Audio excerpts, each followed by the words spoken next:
بسم اللہ الرحمن الرحیم۔ السلام علیکم معزز ناظرین۔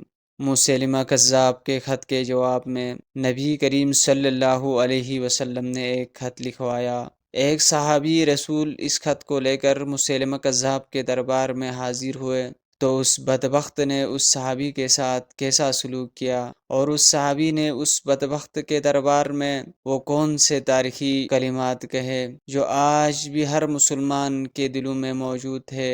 محترم ناظرین، آج اس واقعے کو ہم تفصیل کے ساتھ آپ حضرات کے سامنے شیئر کریں گے۔ مسیلمہ کذاب نے نبی کریم صلی اللہ علیہ وسلم کو ایک خط لکھا: میرے ساتھ ایک معاہدہ کر لے، جب تک آپ حیات ہے آپ نبی ہے، اور جب آپ کا وصال ہو جائے تو میں نبی، یا یہ معاہدہ کر لے کہ آدھے عرب کے آپ نبی، آدھے عرب کا میں نبی۔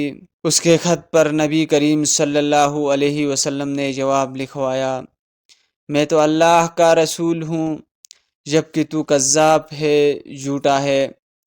جب نبی کریم صلی اللہ علیہ وسلم نے خط میں کذاب لکھوایا تو فرمانے لگے: کون لے کے جائے گا یہ خط اس کذاب کے دربار میں؟ اب اس کے دربار میں جانا ہے، حالات بڑے خطرناک ہے، اس کے آگے بھی بندے اور پیچھے بھی بندے ہیں، جان کا خطرہ بھی ہے۔ ایک صحابی تھے شابڑی فروش، سر پر ٹوکرا رکھ کے مدینے کے گلیوں میں کھجوریں فروخت کرتے تھے۔ 11-12 بچوں کے باپ تھے، جسمانی طور پر بھی کمزور تھے۔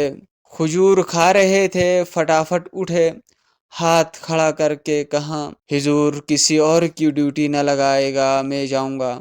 جب یہ الفاظ جلد بازی میں کہے تو ان کے منہ سے کھجور کے ٹکڑے مجلس میں بیٹھے صحابہ کے چہرے پر گرے۔ ایک صحابی کہنے لگے: اللہ کے بندے، پہلے کھجور تو کھا لے، بڑی جلدی ہے تجھے بولنے کی۔ مسکرا کے کہنے لگا: اگر کھاتے کھاتے ڈیوٹی کسی اور کی لگ گئی ہوتی تو میں کیا کروں گا، مجھے جلدی ہے۔ حضور نے اپنا نیزہ دیا، گھوڑا دیا اور فرمایا: ذرا ڈٹ کے جانا اس کذاب کے گھر۔ وہ صحابی عقیدت سے جھکے، کہنے لگے: محبوب خدا، آپ فکر نہ کرے۔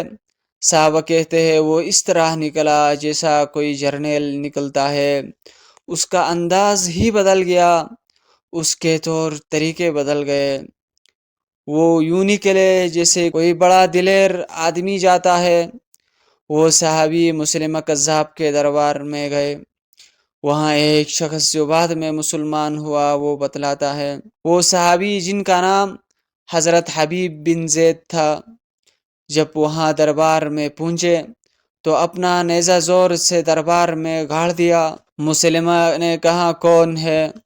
آپ گراتے ہوئے فرمانے لگے: تجھے چہرہ دیکھ کے پتہ نہیں چلا کہ میں رسول اللہ کا نوکر ہوں؟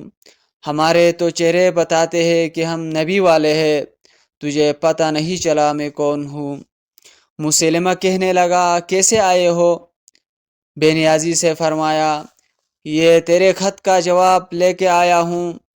بادشاہوں کا طریقہ یہ تھا کہ وہ خط خود نہیں پڑھتے تھے، ساتھ ایک بندہ کھڑا ہوتا تھا، وہ خط پڑھتا تھا تو مسلمہ نے خط اس کو دے دیا کہ اس خط کو پڑھو، اس میں کیا لکھا ہے۔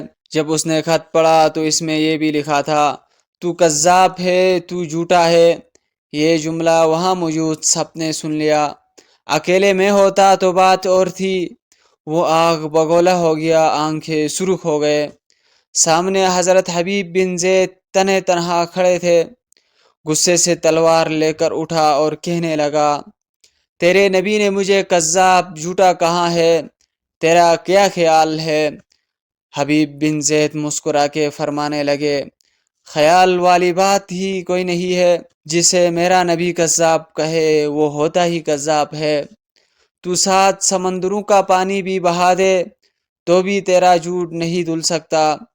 مسلمہ غصے کی شدت سے کانپتے ہوئے کہنے لگا: تو پیچھے پلٹ کے دیکھ، سارے میرے سپاہی، میرے پہرے دار، تلواریں، نیزے، خنجر، تیر، سب تیرے پیچھے کھڑے میرے ماننے والے ہیں۔ حضرت حبیب بن زید فرمانے لگے میرے 12 بچے ہیں، ان میں سے کچھ ایسے ہیں جو دودھ پیتے ہیں، کچھ ایسے ہیں جنہوں نے ابھی چلنا نہیں سیکھا۔ میں جب رسول اللہ کا پیغام لے کے نکلا تھا تو میں نے پلٹ کے بچے نہیں دیکھے، تیرے پہرے دار کیسے دیکھ لوں گا؟ تو جو جی میں آتا ہے کر، غلام مصطفیٰ جان دینے سے نہیں ڈرتے۔ مسلمہ نے زور سے تلوار ماری، بازو کٹ کے گر گیا، کہنے لگا اب بول تیرا کیا خیال ہے؟ آپ فرمانے لگے تو بڑا بیوقوف ہے، ہمیں آزماتا ہے، ہمیں تو بدر سے لے کر احد تک سب آزما چکے ہیں، تو ابھی بھی خیال پوچھتا ہے؟ میرا خیال وہی ہے جو میرے نبی نے فرمایا۔ مسلمہ نے پھر تلوار ماری، دوسرا ہاتھ کٹ گیا، کہنے لگا میں تجھے قتل کر دوں گا، باز آ جا۔ آپ فرمانے لگے تو بڑا نادان ہے، ان کو ڈراتا ہے جو فجر کی نماز پڑھ کے پہلی دعا ہی شہادت کی مانگتے ہیں، جو کرنا ہے کر لے۔ مسلمہ کذاب نے تلوار گردن پر رکھی، کہنے لگا میں تیری گردن کاٹ دوں گا۔ حبیب بن زید فرمانے لگے کاٹتا کیوں نہیں؟ روایت کرنے والا فرماتا ہے مسلمہ کے ہاتھ کام پہ تھے، تلوار چلائی، گردن کٹ گئی۔ ادھر مدینے میں حضور کی آنکھوں میں آنسو آ گئے۔ صحابہ کرام نے پوچھا یا رسول اللہ کیا ہوا؟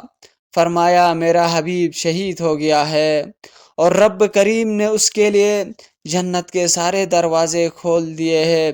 سبحان اللہ۔ یہ تھے میرے نبی کے صحابہ۔